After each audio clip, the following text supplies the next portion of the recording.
আবার অন্যদিকে ঘুরে দাঁড়ালে অচি পকেটে হাত দিয়ে একটা চকলেট বের করে পেছন থেকে অনুভার সামনে হাত বাড়িয়ে দিল। অনুভা আজ চকলেটেও বলছে না। আমি নিব না তোমার চকলেট, আমি এই রুম চাই। ওকে ওকে, তবে এখন না, এখন আসো আমি তোমাকে।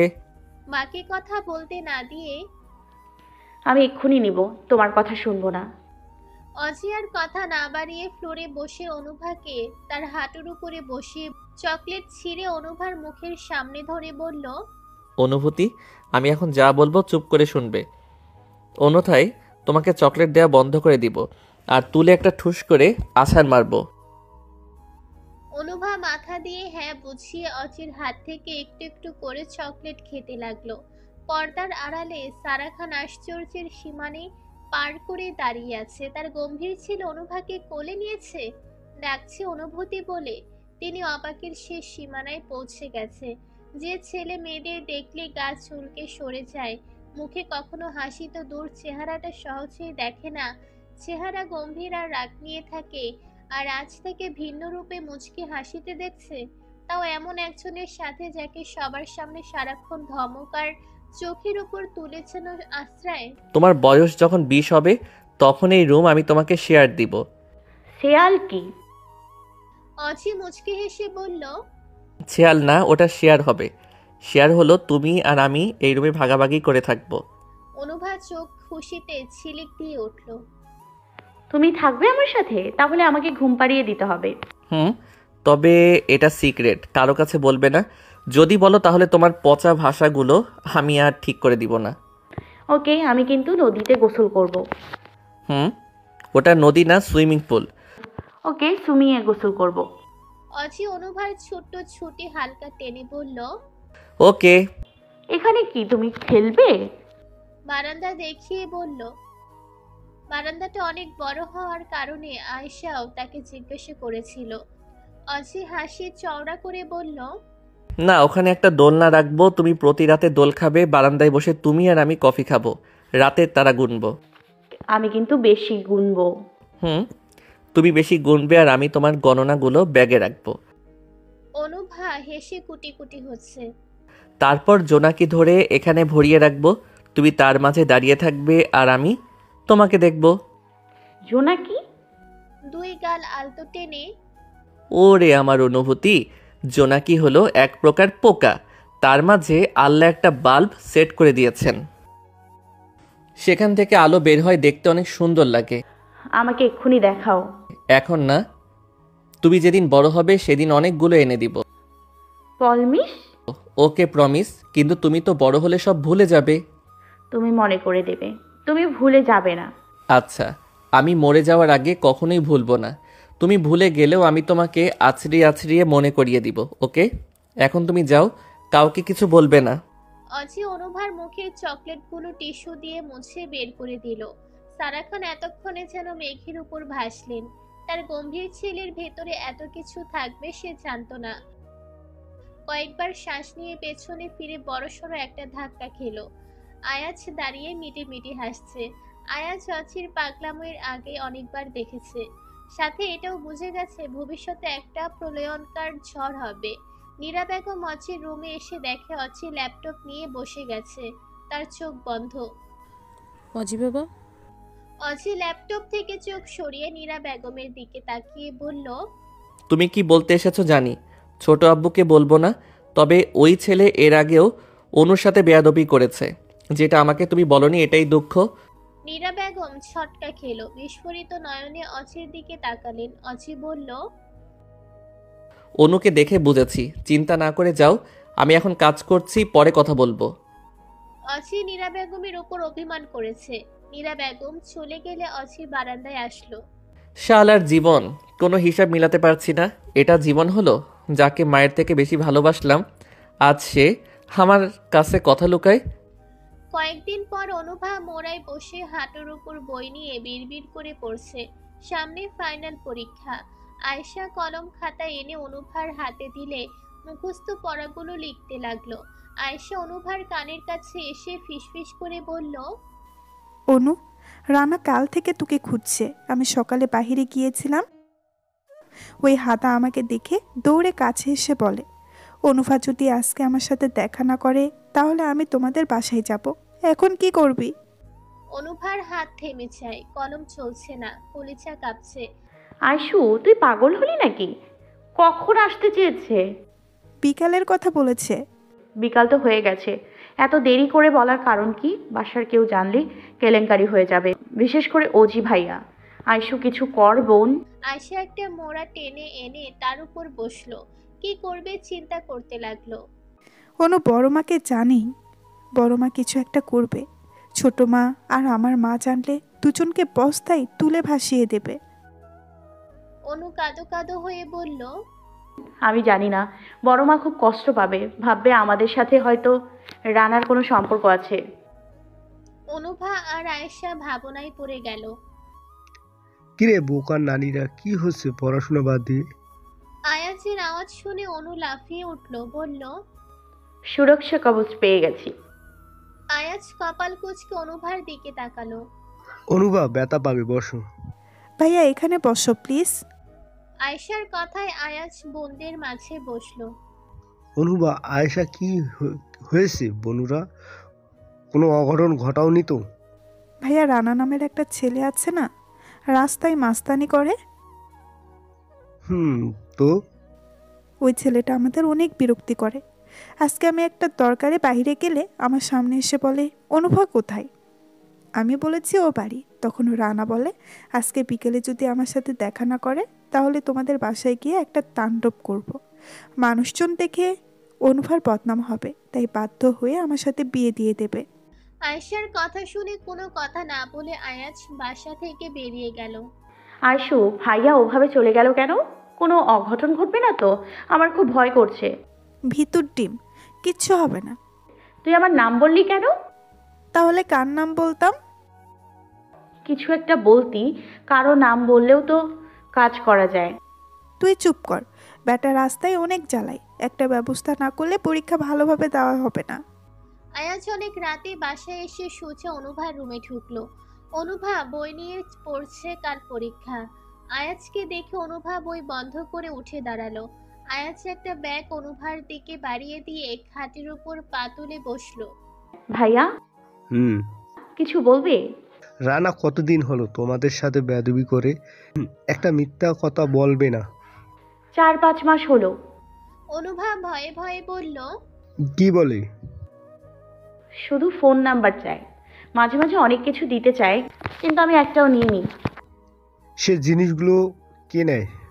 আমি জানি না।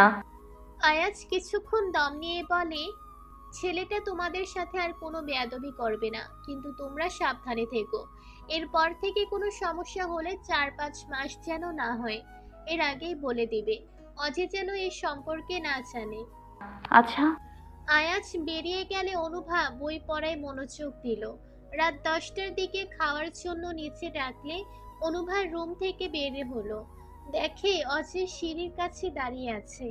অনুভাকে এক পলকে দেখে ফোনে মনোযোগ দিল। অনুভা অজয়কে পাশ কেটে যেতে ধরলে অজয় নিচু স্বরে বলল, খাওয়ার পর আমার রুমে এসো। অনুভা এক পলক তাকিয়ে নিচে নেমে গেল। অনুভার স্বভাব অনুযায়ী আয়াজের পাশে বসলো। অজয় অনুভার পাশের চেয়ারে টেনে বসলো। আয়াজ রুটি ছিঁড়ে এক টুকরো করে সবজি নিয়ে অনুভাকে খাওয়াতে লাগলো। অনুভার চুলের 2 বেনি 2 হাতে দিয়ে এদিক ওদিক হালকা টানছে। এটা অনুভার ছোটবেলার স্বভাব। চুলের বেনি টানা নিয়ে অজিত ছোটবেলায় অনুভাকে অনেক রাগ হতো, এখন বিরক্ত লাগলেও কিছু বলে না। আয়াজ অনুভার কিছু কিছু স্বভাব কিছুতেই দূর হতে দেয় না। তার খুব ভালো লাগে অনুভার বাচ্চামো। অনুভা মাঝে মাঝে আয়াজকে মা বলে ডাকে। ছোট থেকে অনুভাকে নিচের হাতে খাবার খাওয়ানো, চুল বেঁধে দেওয়া, তেল দিয়ে দেওয়া সব করে। অনুভাকে আয়াজ সন্তানের মতোই মানুষ করেছে। অনুভার সমস্ত দায়িত্ব আয়াজ পালন করে। অজয় এক বাটি সালাদের সাথে টক দই মিশিয়ে একটু একটু করে মুখে দিচ্ছে। অনুভার বাচ্চাদের মতো বেনি টানা একেবারে সহ্য করতে পারছে না। বিরক্তি চোখে কয়েকবার অনুভাকে দেখলো। অনুভাও ধান্দায় আছে। এদিকে যে আরেকজনের কলিজায় আগুন লাগছে সেদিকে তার খেয়াল নেই। অনু, আরেকবার বেনি টানলে তোমার চুল আমি কেটে দিব। এখনো কি ছোট আছো নাকি? অচি গম্ভীর স্বর শুনে অনুভা দ্রুত মাথা থেকে হাত সরিয়ে ফেলল। আয়াজ ভ্রুকুচকে অচির দিকে তাকিয়ে অনুভাকে খাওয়াতে লাগলো। অনুভা একটা রুটি খেয়ে আর খাবে না। আয়াজ জোর করেও খাওয়াতে পারলো না। সারা খান এক গ্লাস দুধ অনুভাকে দিলে অনুভা নাক মুখ কুচকে বলল, বড় মা, আমি দুধ খাবো না, কেমন গন্ধ লাগে। অচি বিরক্ত হয়ে চেয়ার থেকে উঠে অনুভার দিকে চোখ পাকিয়ে বলল, 1 মিনিটের মধ্যে ফিনিশ করো। কঠোর গলায় বলল। অনুভা ভয়ে 1 নিমিষে শেষ করে ফেলল। অচি বড় বড় পা ফেলে সিঁড়ি দিয়ে নিচের রুমে ঢুকলো। সারা বেগম চাপা শ্বাস ছেড়ে কাছে মন দিল। আয়াজ অনুভাকে রুমে যেতে বলেও নিচেও খেয়ে নিল। অনুভা উপরে যাওয়ার জন্য পা বাড়ালে সারা খান ডাকলো।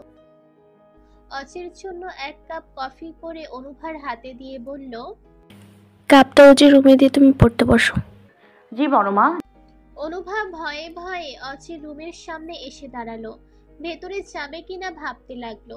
দরজা ধাক্কা দেওয়ার জন্য হাত বাড়ালে ভেতর থেকে অচি দরজা খুলে ভেতরে আসতে বলে বারান্দায় গেল। অনুভা কফির কাপ নিয়ে ধীর পায়ে অচির কাছে আসলো। অচি পেছন ফিরে অনুভাকে ডেকে বলল, অনুভূতি। অনুভা অচির ডাকে কেঁপে উঠল। জি জি জি। সামনে আসো। অনুভা ভয়ে ভয়ে অচির পাশে দাঁড়ালো। অচি পকেটে 2 হাত ঢুকিয়ে বলল, পরীক্ষার প্রস্তুতি কেমন চলছে? ভালো। রিহা ঠিকভাবে বোঝায় তো? জি জি। কোনো সমস্যা নাই তো? না।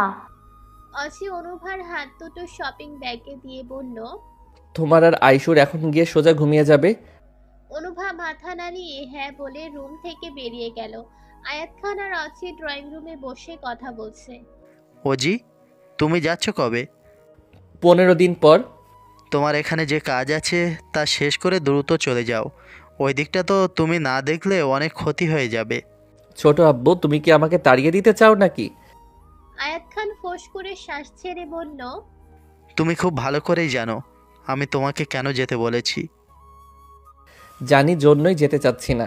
তবে যদি আবহাওয়া ভালো মনে হয় তাহলে 15 দিন পর তোমরা আমাকে আর এদেশে পাবে না। আবহাওয়া যেদিকে যাক না কেন, তোমার এখানে থাকা রিস্ক হয়ে যাচ্ছে। অচি ডেবিল হাসি দিয়ে বলল, ছোট আব্বু, আমি তোমার মতোই হয়ে যাচ্ছি। ওজি, অচি মুচকি হেসে সোফা থেকে উঠে দাঁড়ালো। এখন কোথায় যাও? কিছু কাজ আছে, করে চলে আসবো। অচি ফোন কানে নিয়ে বাসা থেকে বেরিয়ে গেল। নিত্যদিনের মতো আছে অনুভা ভোরে ঘুম থেকে উঠল। বিছানা গুছিয়ে ফ্রেশ হয়ে রুম থেকে বেরিয়ে আসলো। বাসার একজন মানুষও ওঠেনি। ধীর পায়ে অচি রুমের সামনে গিয়ে দরজা ধাক্কা দিল।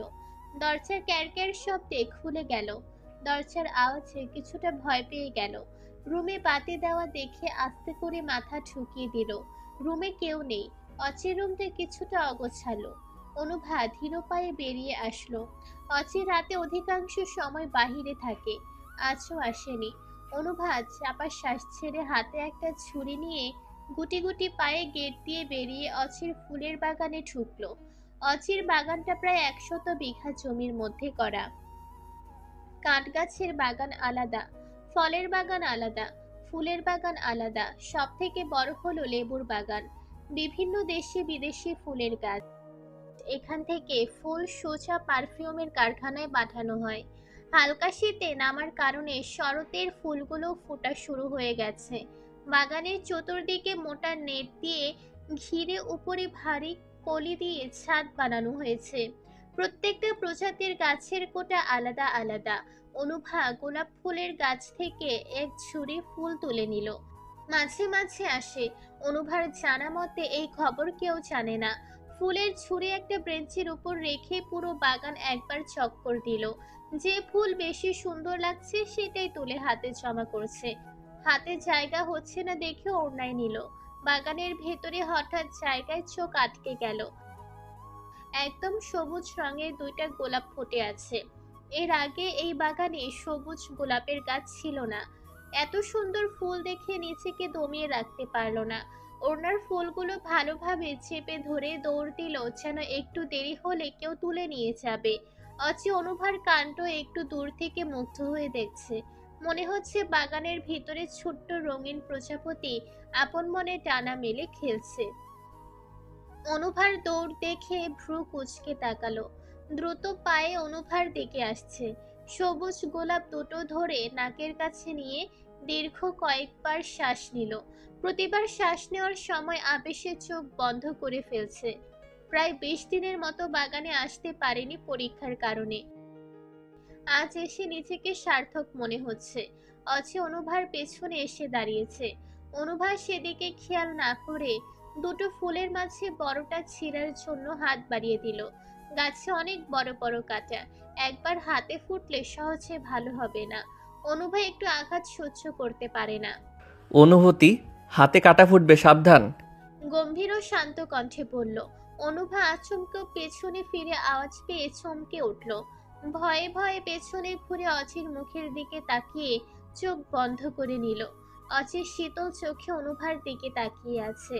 এই চোখের চাহনিতে যেন একটি মেয়ের মরণ লেখা আছে। আর সেই মেয়েটি যদি পুষ্পকন্যা, তাহলে তো কথাই নেই। অচির সর্বদা গম্ভীর হয়ে থাকে। যে মানুষটার শীতল চাহনি অনেক ভয়ঙ্কর লাগে। ও আল্লাহ, এই রাক্ষসের হাত থেকে এখনকার জন্য হলেও বাঁচাও। তার বাগানে ঢুকেছি, বাগানের এতগুলো ফুল ছিঁড়েছি, এখন যদি তুলে আছাড় মারে আমার ছোট্ট দেহকানা ভেঙে গুড়িয়ে যাবে। তার বাগানে কারো ঢোকার অনুমতি নেই, জন্যই তো আমি লুকিয়ে এসেছি। প্লিজ আমাকে বাঁচাও। অচি অনুভার ভয় পাওয়া দেখে কিটকিট করে হাসছে, যেটা অনুভার সামনে থেকেও দেখছে না। অচির আওয়াজ না পেয়ে অনুভা পিট পিট করে চোখ খুলল। অনুভা চোখ খোলা দেখে অচি মুখশ্রীতে গাম্ভীর্য ভাব ফুটিয়ে বলল, এত সকালে একা এখানে এসেছো কেন? আসার পারমিশন দিল কে? হাই হাই, এটা কি করেছো? এতগুলো ফুল চুরি করেছো তুমি? অনুভূতি, আমি তোমার থেকে এটা আশা করিনি। আমার অনুভূতি কি শেষে চোর হয়ে গেল? অনুভা হাঁ করে অচির দিকে তাকিয়ে আছে। অচির কথা শুনে টাসকে খেয়ে গেল। এই কেঁদে দিবে দিবে ভাব। অনুভার লজ্জায় মরে যেতে ইচ্ছা করছে। অচি তাকে চোর বলল? কয়টা ফুলই তো ছেড়েছি, তাই চোর বলতে হবে? চোরই তো বলছে। তুলে আছাড় তো আর মারেনি, নিজেকে নিজে সান্ত্বনা দিচ্ছে। অচি 2 কদম এগিয়ে এসে অনুভার সাথে ঘেঁষে দাঁড়ালো। অচির গায়ের ঘ্রাণ স্পষ্ট নাকে এসে বাড়ি খাচ্ছে। অনুভার ভেতর আত্মা কেঁপে উঠল। অচি এত কাছে আসে লজ্জায় যেন সিঁথিয়ে যাচ্ছে অনুভার শ্বাস। অচির বুকে গিয়ে বিচ্ছে। অচি আস্তে করে কয়েক কদম পিছিয়ে গেল। এত কাছে আসে অস্বস্তি ফিল হচ্ছে। গাছ থেকে একটা গোলাপ তুলে অনুভার কানের পাশে গেঁথে দিল। টিয়া কালার ওড়নার সাথে গোলাপ ফুলটি অনেক মানিয়েছে। অচি আর এক মুহূর্ত না দাঁড়িয়ে বাগানের ভিতরে ঢুকে গেল। আজ এক কোম্পানির লোক এসে ফুল নিয়ে যাবে। সারা রাত অচির সে কাজ করে মাত্রই বাসায় ঢুকবে। এমন সময় অনুভার দিকে তার চোখ আটকে যায়। অনুভাকে বাগানে ঢুকতে দেখে নিজেও অনুভার পিছে পিছে আসে। তার পুষ্পবতী পুষ্পকলি ছিঁড়তে আসছে, আর সেটা না দেখে সে থাকবে কি করে? অচির উপস্থিত না পেয়ে চোখ খুলল। আশেপাশে অচিকে দেখতে না পেয়ে ছুড়ে কয়েকবার শ্বাস ছাড়লো। অচিতের সামনে আসলেই হার্টবিট আপনা আপনি ফাস্ট হয়ে যায়, মাঝে মাঝে হার্টবিট বন্ধ হয়ে যায়। এটা কেমন অনুভূতি ছোট্ট অনু এখনো জানে না, তবে একটু জানে এই লোকটাকে সে যতই ভয় পাক না কেন, সে আশেপাশে থাকলে আলাদা একটা প্রশান্তি পায়, নিজেকে নিরাপদ অনুভব করে। কানের পেছনে হাত দিয়ে মুচকি হাসলো। ফুলটি খুলতে চেয়েও খুলল না। অচি দূর থেকে দেখে একগাল হাসলো। অনুভা বাসার দিকে পা বাড়াতে ধরলে অচি ডেকে উঠল। অনুভূতি, এদিকে আসো। অচির এই ডাকতে অনুভাকে পাগল করতে যথেষ্ট। অনুভা ধীর পায়ে অচির কাছে এসে দাঁড়ালো। অচি অনুভার দিকে শীতল চোখে চেয়ে বলল, তুমি নিজের হাতে আমার জন্য 1 কাপ কফি করে আনো, যাও, দ্রুত আসবে। অনুভা 1 সেকেন্ড না দাঁড়িয়ে ঝুড়িটা হাতে নিয়ে বেরিয়ে গেল। ঝুড়ি নিচের রুমে রেখে কিচেনে আসলো। নীরা বেগম আর আলিয়া বেগম সকালে নাস্তা তৈরি করছে। অনুভাকে দেখে নীরা বেগম বলল, ওরে বাবা, আমার কলিজাটা যে আজ কিচেনে, কিছু লাগবে? মায়ের আহ্লাদে মেয়ে মুচকি হেসে বলল, আম্মু, অজি ভাইয়া কফি খাবে, আমাকে শিখিয়ে দাও, আমি করে নিয়ে যাচ্ছি। নীরা বেগম একটু আশ্চর্য হয়ে জিজ্ঞাসা করল, তুমি কেন করবে? আমি করে দেই, তুমি দিয়ে আসো। ভাইয়া আমাকে নিজের হাতে করতে বলেছে। মিনমিন করে বলল। অনুভাকে নীরা বেগম শিখিয়ে দিলে সুন্দর করে কফি করে কাপে ঢেলে নিল। বাহিরের দিকে যেতে ধরলে আলিয়া বেগম জিজ্ঞাসা করলো, কফি নিয়ে কোথায় যাও? ছোট বাপ এখন কোথায়? ভাইয়া তো তার বাগানে। অনুভা উত্তর দিয়ে পা বাড়াতেই নীরা বেগম হাত টেনে ধরল। তুমি কি বাগানে গিয়েছিলে? হুম। নীরা বেগম একটু ভয় পেয়ে গেল। অছি বারবার নিষেধ করছে তার বাগানে যেন কেউ না যায়। অনুভা বাগানে গিয়েছিল, যদি জানতে পারে তাহলে অজিত ছোটখাটো ঝড় বয়ে দিবে অজি দেখে নাই তোমাকে? বলে আরেক দফা আটকে উঠলেন। অনুভার কানের পিঠে সবুজ গোলাপ ফুলটি দেখে রাতে অজি আয়াত খানের সাথে কথা বলার সময় স্পষ্ট শুনেছে অর্ডার পেয়ে 100টা সবুজ গোলাপ ফুলের গাছ নিয়ে আসছে। গাছগুলো নিখুঁত হতে হবে। সেই গাছেরই ফুল তার মেয়ে কানে দিয়ে কত সুন্দরভাবে ঘুরে বেড়াচ্ছে। হাত বাড়িয়ে ফুল নিতে ধরলে অনুভা মাথা পিছিয়ে নিল। আম্মু তুমি এটা নিচ্ছ কেন? আমাকে ভাইয়া দিয়েছে। নীরা বেগম চোখ ছানা বড়া হয়ে গেল অচি দিয়েছে শুনে, তবে তিনি আর কিছু বললেন না। অনুভা কফির কাপ হাতে নিয়ে দ্রুত অচির কাছে আসলো। অচি ফোনে কারোর সাথে কথা বলছে।